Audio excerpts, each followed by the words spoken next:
Hey everyone, so again, my name is Loren Simons. I'm the senior product trainer out of the new Burbank facility. Are any of you from the LA area or go there a lot for work? Love it, nice. So the new Burbank facility will actually, right now we're currently open for service and support. So if you've got a broken lens and you're a CPS member, you can come in and get your stuff serviced. But in July, we're gonna open our doors for all of our education and networking events. It's a really awesome facility. I myself am a filmmaker, so I really sort of nerd out on some of the stuff, as you're going to see in a little bit. But the new facility has got a 2-lane prep room, so we can do camera comparison and tests. We'll have a whole chart system. We've got a shooting stage with can be blacked out with a gridded top grid and a lunchbox power system. We've got a really sort of a whole different lighting environment there we can create. We've got a two-bay edit room with DaVinci, Premiere, Avid, all the primary NLEs that we're going to be demoing there. And then sort of the crown jewel of the new facility is a DI suite. We'll have a DI suite with a Mystica, an SGO Mystica system with a 4K barcode projector as well as a 4K Canon DCI projector, where we'll be able to basically take filmmakers from the beginning, from testing cameras to shooting in different lighting environments to cutting to then doing our final post on the Mystica system with the barcode projector. So it's a really cool facility. If you're ever in the LA area, Burbank area, come and visit us and we'll take you through all the fun stuff we've got there. But today, I want to talk about something that's really close to my heart, Canon logs. This is sort of one of the nerdiest presentations I've got for the NAB show, and that's why I like it a lot. So we're a little thin here. So what I want to sort of talk about is this log curves and gamma curves in general are an incredibly important part of the camera. So if you're out there, if you can hear my voice and you're interested in learning about how to expose for the C300 Mark II, the C700, in these different log curves, when to use which log curves, I encourage you to come on in and take a seat because we're going to go through some really technical stuff here that it's all online in our white papers and whatnot, but it's pretty hard to digest usually when you're just reading it through a white paper. So we're going to do some live demos here. We're going to look at some charts. We're going to look at some numbers. We're going to get really nerdy, but I want to sort of invite you to come in and sit down. I know even some of our Canon reps are interested in seeing this as well. So we're going to break today into 3 main sections. First, I just want to sort of walk you through what a logarithmic gamma curve is, what a gamma curve is even, and talk about sort of why that's really important for our camera settings. Then we're going to look at the 3 different gamma curves, or log gamma curves we've got in the camera. Again, both the C300 Mark II and the C700. And then we're going to do a little bit of post-production. There we go. A little bit of post-production with the gamma curves, showing how I work with the various gamma curves in DaVinci Resolve, which is my primary color correction software. But it will be similar in Premiere and all the other softwares as well. So first, what is gamma? The way I like to describe gamma is it's a luminance distribution key. It basically is saying, hey, my input and my output. If my input is white, what should I record it as? Should I record it as white? And if my input is black, should I record it as black? If my input is middle gray, should it be recorded as middle gray? This is sort of a linearized gamma curve. White is white, black is black, gray is gray. But I'm going to start modifying this gamma curve, and this image on the side is going to start changing, presumably, as I click a button. Oops, let's see here. Nope. All right, PowerPoint, you got to love PowerPoint. Sometimes it does a really interesting thing where it decides not to play videos, but I'm just going to do a very quick reset on PowerPoint and reopen that. And here we are.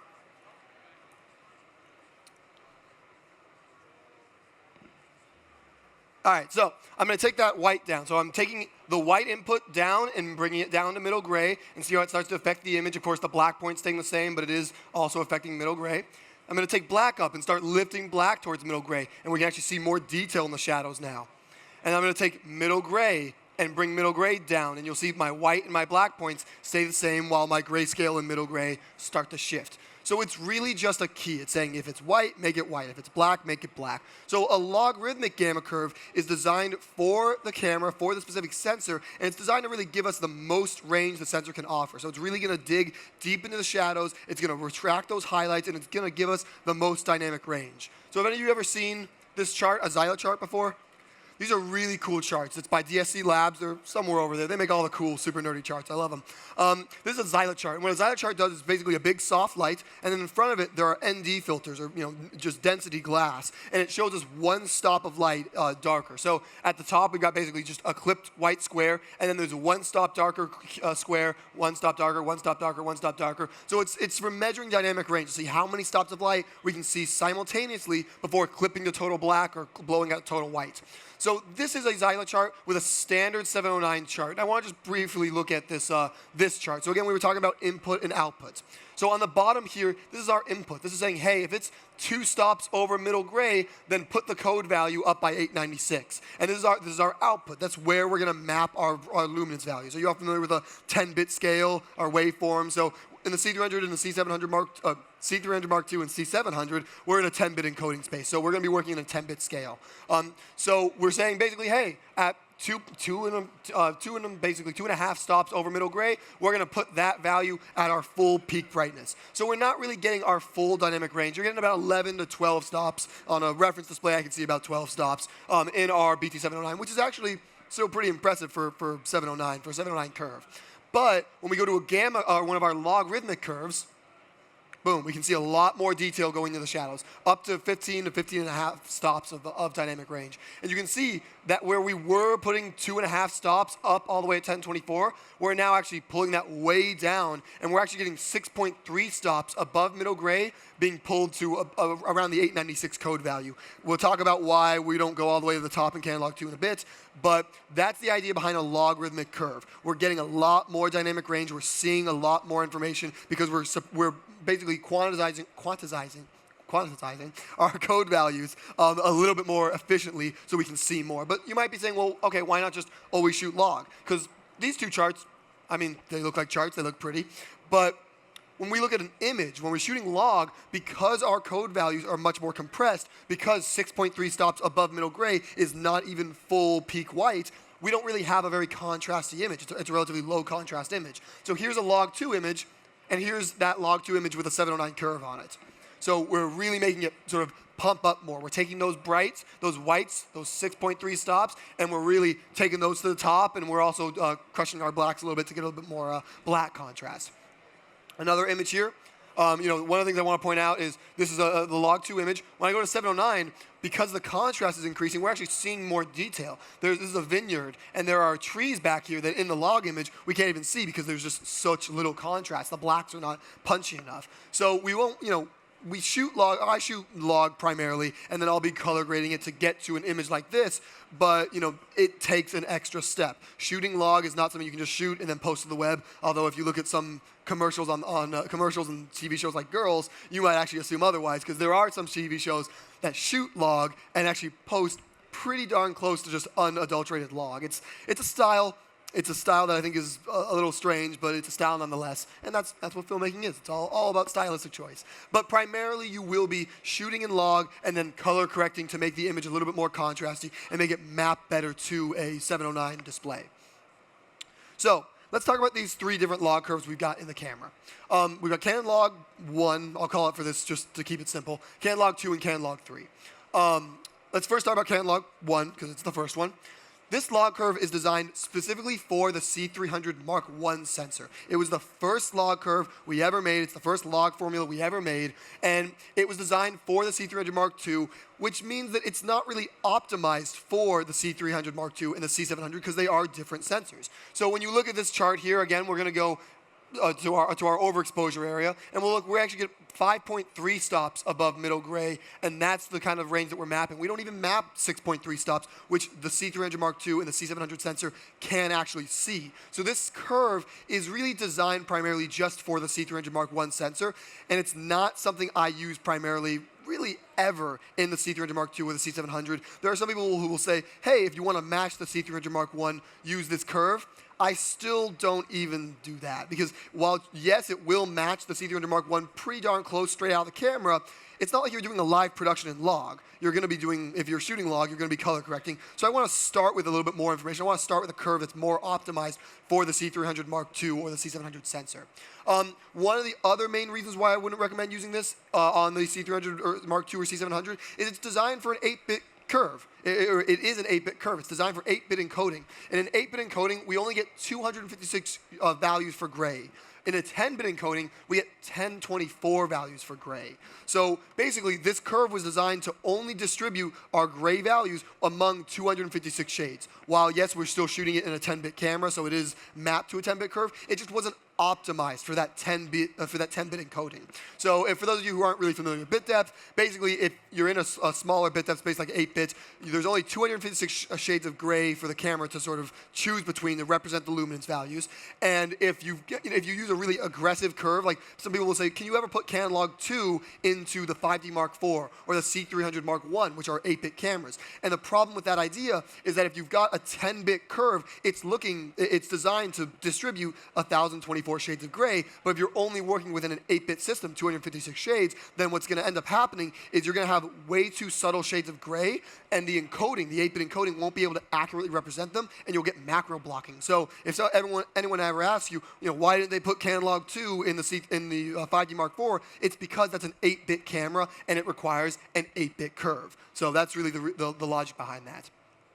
And like I sort of alluded to in the first slide, the Canon Log 1 is it's not really aggressive in the highlights or shadows in the C300 Mark II or the C700 because it's not designed to take full advantage of that sensor. I'm going to zoom in right here. So Canon Log is the orange line here, and we can see Canon Log 2, which we're going to talk about pretty in depth in a moment. We're actually seeing, so again, we've sort of switched this chart. This is our input value. This is 3% luminance, 7.3% luminance, and then the mapped code value we're mapping it to. In Canon Log 1, we're only mapping 7.3% luminance. Anything beneath that, we don't encode. In something like Canon Log 2 that we'll look at in a moment, we're actually diving way deeper into those shadows, into those darker areas of our image, and we're starting to encode that much sooner. And we'll talk about why that can be good and why that can be bad in some situations. But Canon Log 1 is really just not designed for the optimization of those newer sensors. But Canon Log 2 is. Canon Log 2 is designed specifically for the C300 Mark II and C700 sensors. It is hands down the most aggressive gamma curve for the camera. It digs the deepest into the shadows and pulls the most out of the highlights. So it is, in my opinion, the best gamma curve for the camera when you've got a good amount of time to do post-production work. That's a caveat which we'll talk about when we get to Canon Log 3. So Canon Log 2 is really going to show us the most information the camera has to offer. It's got a lower black point, so for those of you again familiar with the post-production world, one of the ways that people always ask me, like, how can you tell in post if they shot Canon Log 2 or Canon Log 3 or Canon Log 1? And this is one of the key things. It's got a lower black point and a lower clip point. So when if you brought in a black frame of Canon Log 2 into your DaVinci system and you look at your waveform, your code value, that black, is going to land closer to 95 on your 10-bit scale versus Canon Log 1 and Canon Log 3 is 128. So Canon Log 2 actually goes deeper into those code values, and we start coding earlier in that luminance range. So that's one of the ways you can tell in post-production, hey, which log curve was I shooting? In addition to that, the clip points. In Canon Log 2, our clip point, our total clip 6.3 stops above middle gray is 92.5 IRE. So we actually totally clip at that point. If you you pull off the lens, shoot at a bright light, go full luminance, you will not hit that 100 IRE value. Our clip point in Canon Log 2 is 92.5, and that was done with the intention. There's a couple ideas behind here, but one of the main things, and we'll see this when we start doing color correction, is that when you grade a film, the first thing you do when it's log is you do your lift, gamma, gain, your black, your midtones, and your highlights. And when you start lifting up those gain, your highlights, that's what you want to have some room there to actually bring that up to 1024 to bring that to your total peak luminance of your display. So there's some logic behind there, but it did confuse some people. People coming from Canon Log 1 were like, why can't I get above this point? I seem to be hitting a ceiling here. So it did sort of confuse some people, and that's going to come into play with Canon Log 3. Now, Canon Log 2, I showed you this chart a little bit earlier. This is the really important part about Canon Log 2. Canon Log 2 starts at roughly a little above 3% exposure range. And we start encoding and just lifting that information up. So we are seeing so much more shadow detail in Canon Log 2 than we would Canon Log 3 or Canon Log 1. But the trade-off is that in that shadow detail is a lot more sensor noise. So it requires a lot more time in post-production to work around that noise and optimize that detail. So when the C300 Mark II first came out, people shot Canon Log 2, and again, they were coming from C300 Mark Is with the Canon Log 1. And Canon Log 1 looked pretty. It was a log curve. It was, it had a formula and everything, but it was sort of just lower contrast. It wasn't a very aggressive log curve like Cineon, which is what we're matching much closer in Canon LOG 2. So people were just like, oh yeah, I'm going to drop this into my Premiere, my DaVinci, and I'm just going to turn up the contrast for Canon LOG 1 and turn up the saturation, and I got a pretty decent image. Canon LOG 2 is not like that. Canon LOG 2 requires much heavier post-production work because you're seeing so much more detail in that curve. Another important note for Canon LOG 2 is the middle gray point is now raised. So we're actually elevating even in the mid-tones. We recommend exposure for Canon LOG 2 at 40 IRE. So that's sort of where you're going to expose your 18% gray card. Canon LOG 1 is 33%, is again Canon recommendation, and Canon LOG 3 is also 33%. I tend to expose to the right in all of our curves, so I end up with Canon LOG 2 closer to 45, Canon LOG 1 and 3 much closer to the 40 range. I tend to sort of overexpose Canon LOG 3 and Canon LOG 1 a fair amount. But Canon LOG 2, again, is sort of the most detail you could drag out of these sensors. So I'm going to show you an image here. Here's Canon LOG 1. It's a log image, but it's not super ugly. Like, I could see this as a final grade, and I would be like, okay, like the blacks are a little lifted, but you know what? It's not terrible. So the two things I want you to look at are the detail in my hand and the light, the candle right here. Because now I'm going to show you Canon LOG 2. Huge difference. Both detail in hand, just really nothing there, and also detail in the light. You can even see this little ring around where the wax build up from the candle versus Canon LOG 1. Again, a full stop. It's not encoding that full last stop. So this is why Canon LOG 1 and these C300 Mark II and C700, it's not really my go-to curve in most environments. So now let's talk about Canon LOG 3. So I alluded to this earlier, the idea that Canon LOG 2 is very aggressive. It requires a lot of post-production work. It is the best curve if you're shooting a large, Grace and Frankie, the large-scale productions that are going to Technicolor, going to Photochem, going to a professional post house. It is by hands down the best curve for that. But, a lot of our audience, a lot of our market, a lot of you here probably are owner-operators who both shoot and do your own post work, and you need a little bit of a quicker turnaround workflow. So Canon LOG 3 was designed more as an in-between between Canon LOG 1 and Canon LOG 2. It is built for 10-bit encoding, so it's not. So this is immediately where you get sort of that level up of Canon LOG 1. It is built for 10-bit encoding, built for the C300 Mark II, C700 sensor specifically, and we can see we're still encoding 6.3 stops above middle gray. But so unlike Canon LOG 1, where we're at 5.3, but unlike Canon LOG 2, we take that 6.3 stop value and we bring that all the way up to 1024. So you don't have that weird 92 point. Weird for some people, 92.5 clip point. You get your full range on your waveform for your clip point. And I'll show you an example of sort of what that actually is going to look like in a moment. But Canon LOG 3 is definitely best of both worlds. It's got excellent highlight protection because, again, Canon LOG 2 is our blue one right here, 6.3. And again, these dots are the theoretical, the things that you're never actually going to encode. But 6.3, and then Canon LOG 3, 6.3. So you're getting very similar highlight protection in Canon LOG 2 as you are Canon LOG 3. But here's really where the difference is happening, in the shadow region. So let's look at this and sort of analyze all these different curves here. So Canon LOG 2, of course, really digging deep in those shadows. That's where we're seeing a lot of noise. We don't even start encoding in Canon LOG 3 until that 7.3 setup, just like Canon LOG 1. But here's the difference with Canon LOG 1 and Canon LOG 3. Immediately, while we start at the same point, immediately in Canon LOG 3, the green line, we start lifting. So while we start at the same point, we're immediately lifting up that shadow detail much more than Canon LOG 1 ever was. So we're seeing more detail in the shadows. Even though we're sort of starting at the same place, we're seeing more detail immediately in the shadows with Canon LOG 3 as we were with Canon LOG 1. So in my mind, if you loved Canon LOG 1 on your C300 Mark I, Canon LOG 3 is your new Canon LOG 1. It is, again, clean in the shadow. So I'll show you a little comparison here. Here's Canon LOG 1. And I'll play this with some little motion. Clip, total clipped, not much detail there. Canon LOG 2, which is, again, noisier, but a good amount of highlight detail there, but much noisier, but still more detail in the shadows. And then Canon LOG 3. Best of both worlds. Not totally gone, but look at that. All the detail there except for, when the candle flickers and changes a bit. But let's look at this image. This is sort of the most direct comparison of the log curves. So, Canon LOG, this is just Canon LOG 1, but let's look at this candle in Canon LOG 1. Totally blown, you can't see that ring. You can see a little bit sort of an overexposed ring, but there's no detail there. Canon log 2, you can very clearly see that ring. And in Canon log 3, you can also see that ring. But here's the difference. Remember how I said Canon log 3 goes all the way up to 1024? So it takes that 6.3 stops overexposure and maps that to 1024. Look, we're seeing the same amount of information, but Canon log 3 appears brighter because we're at Canon log 2, this is encoded at 896. We're now taking that information and encoding it at 1094, so it appears brighter. But we still have that same information for the most part in Canon log 3. I also want to show you, maybe a little hard on the projection, but looking at the shadow region, you can make out in Canon log 2, you can make out the full shape of this T candle. It's on a reference display on a little bit more ideal viewing environments where we don't have all this ambient light.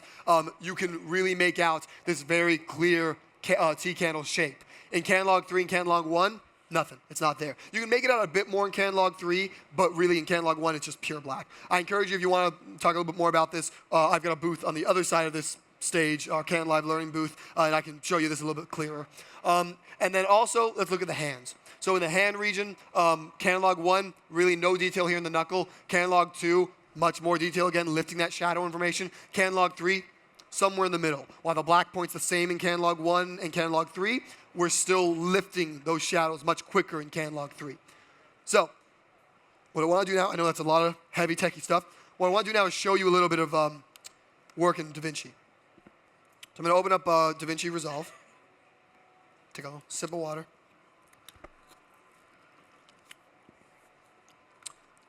So me personally, I shoot almost everything I do in log 2. And I'll tell you why.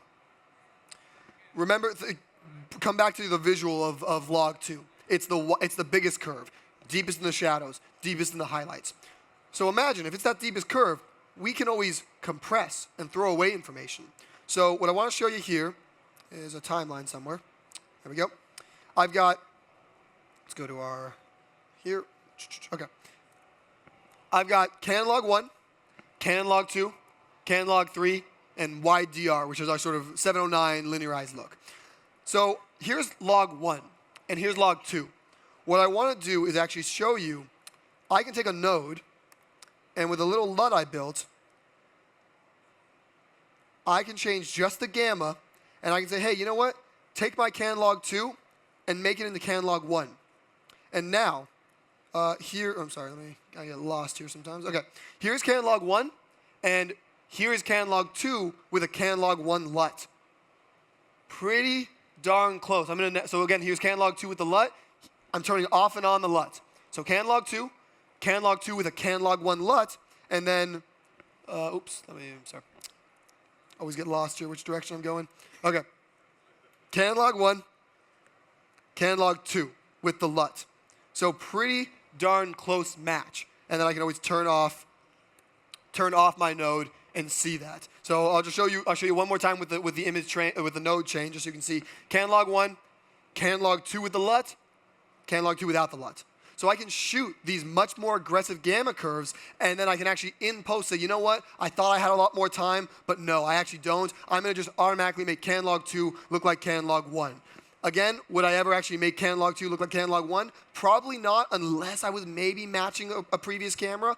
But what I'm more likely to do is actually want to make Canon log 2 look like Canon log 3. Because again, Canon log 3 is sort of much more middle ground. So here's Canon log 2. I'm going to change that LUT now to Canon log 2. Canon log 2 to Canon log 3, and this is a 12-bit image. So now I've magically made this image Canon log 3. So Canon log 2 with the Canon log 3 LUT, Canon log 3. Canon log 2 with the Canon log 3 LUT, Canon log 3. See that? And then I can cycle that off and on this guy. So I can start with Canon log 2, the most aggressive curve, the most information possible, and then immediately go to Canon log 3 in post-production to do a much easier grading environment. It's my go-to sort of idea behind this. Canon log 3 has a little bit of built-in noise reduction when you shoot that in camera, so it's going to be a little cleaner. If you were shooting something at 6400 ISO and you just wanted to sort of start with Canon log 3, be simpler, have a little cleaner shadows, then I would probably shoot Canon log 3 in camera because of that low-level noise reduction. But I will also tell you, all of these images are 6400 ISO, which is crazy. Like, that's 6400 ISO, ungraded log. Like, that's and then here I'll show you the YDR, sort of, oops, the YDR. Sorry, I don't have a, there we go. YDR, which is, a graded equivalent, essentially, what we've done in camera. That's 6400 ISO. I wonder if I can play it without it stuttering. Yeah, 6400 ISO. These cameras are so good in low light. And here's just log 1. These cameras are so good in low light. It's really just remarkable to me. So the last thing I'll just show you is, if I was going to grade, Canon log 3, I primarily work on, that's what I wanted to show you. I want to show you, remember I was talking about the black points? How can I tell what's Canon log 1 or Canon log 2 in post? Well, the first thing I look at, let me make sure all my LUTs are off. The first thing I look at is my waveform. So in this lower section right here, this is Canon log 1. Look at where my black region goes. 128 code value. It stops. Nothing beneath that. But guess what? Canon log 2, lower. It dips lower than 128. That's where our 95 region is. Canon log 3, 128. And then YDR is lower because it's more of a video limits. But what I can do, again, just going back to my log 2, and when I put that log 3 LUT on, boop, right to 128. So you're literally just looking at the waveform from log 2 with the LUT to log 3, very minimal change. Honestly, it's probably more the change in just the candle flickering. So very minimal change. And yeah, literally what I would do to grade this image is just kind of take my lift down a little bit. So this is what I was talking about, lift, gamma, gain. If you're not familiar with the post-production world, these are our 3 main settings here, lift, gamma, gain. I'm going to take my lift down just a smidge. Oh, I got to add a new node. Take my lift down to something in that region. Pump up my gamma. Take my highlights a bit higher. But I don't want, for this, I kind of want to protect those highlights there, but really maybe torque that gamma. And it's just as simple as that. Grading log is not this really difficult idea. What gets up to be a bit more difficult is when you start talking about color gamuts. When you're shooting cinema gamut and you have to go to 709 or go to 2020. And for stuff like that, that's what I've got the table over there for, because I'm running out of time. And that's a whole other topic anyways. But thank you all for listening. Again, my name is Loren Simons. If you're interested, Burbank facility, this is the stuff we do. It's super fun. It's super nerdy. I love it. You're all at the NAB show. I know you're nerds like me. No need to hide it here. We're in a safe space. So again, thank you all. If you have any questions, you can see me on the other side of here with our live learning table. Thank you.